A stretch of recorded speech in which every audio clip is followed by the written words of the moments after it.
Hello મિત્રો, ટેટેસ આપવા જનાર તમામ મિત્રો માટે સરસ મજાની વાર્તા. સમજણ પડી જશે, તમે જોઈ લો એકવાર કે ભાઈ એકવાર નરસિંહ મહેતાએ સાંજ સમયે જોયું કે ગાંધીજી પોતાની ચોરીનું પ્રાયશ્ચિત કરી રહ્યા હતા. ત્યાં પ્રેમાનંદ આવ્યા અને પછી સાંભળીઓજી બોલ્યા એમ કહીને વાતો શરૂ કરી. અને આ સાંભળીને દર્શક એટલે કે મનુભાઈ એ ગોપાળ બાપાને બોલાવ્યા. સુંદરમ આ બધું જોઈને ગુર્જરીના ગુરુકુંજે ગીત ગાવા લાગ્યો. ત્યારે ઈશ્વર ભેટલીકરે કહ્યું કે આ તો લોહીની સગાઈ છે. નાથાલાલ બોલ્યા, ભાઈ કામ કરે એ જીતે. પણ બકુલ ત્રિપાઠી તો મસ્તીમાં છાલ સૂત્રા અને ગોટલા ફેંકતા હતા. ત્યારે મકંદવે પુત્ર વધુનું સ્વાગત કર્યું અને વિનોબાએ ભારતીય સંસ્કૃતિની સિદ્ધિ સમજાવી. આ જોઈ પૂજાલાલને તો મરજીવ્યા બની દરિયામાં કૂદ્યા. જ્યારે કાકા સાહેબ કાલેલકર તો પોતાની સખી માર્કંડીના કિનારે જઈ અને બેઠા. અમૃત ઘાયલ ત્યાંથી પસાર થતા હતા અને બોલ્યા, અમે તો રસ્તો કરી જવાના. એમ કહીને તેઓ નાગોરીની વાડી પરના વાલા પશુઓને જોવા ગયા.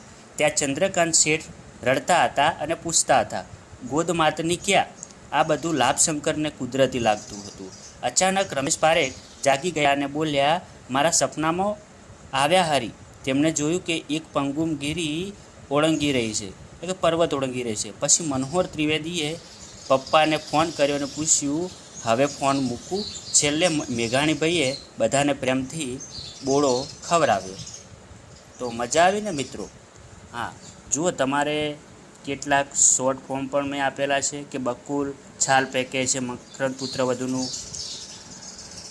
લાવે છે, વિનોબા સંસ્કૃતિની સિદ્ધિ શીખવે છે અને પૂજાલાલ મરજીવ્યા. બરાબર? તો આ બાજુ પણ તમે જોઈ શકો છો, નરસિંહ સાંજ પાડે, ગોધી ચોરી છોડે અને પ્રેમાનંદ પછી બોલે. દર્શક ગોપાળ બાપાને જોવે અને સુંદરમ ગુજરીને ગાય, ઈશ્વર લોહી આપે અને નાથાલાલ કામ કરે.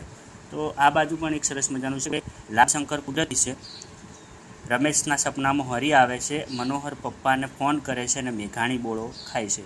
તો કેવું લાગ્યું સાહિત્ય? અને આ તમે જોઈ શકો છો કે કેટલા લેખકોના નામ અને એમને પદ, એમના પ્રકારો ક્યાંથી લેવામાં આવશે એ પણ તમને સરસ મજાનું મટીરિયલ મળી જશે. તો હવે ગભરાવાની બિલકુલ જરૂર નથી અને ટેટ માટે બધાને બેસ્ટ ઓફ લક.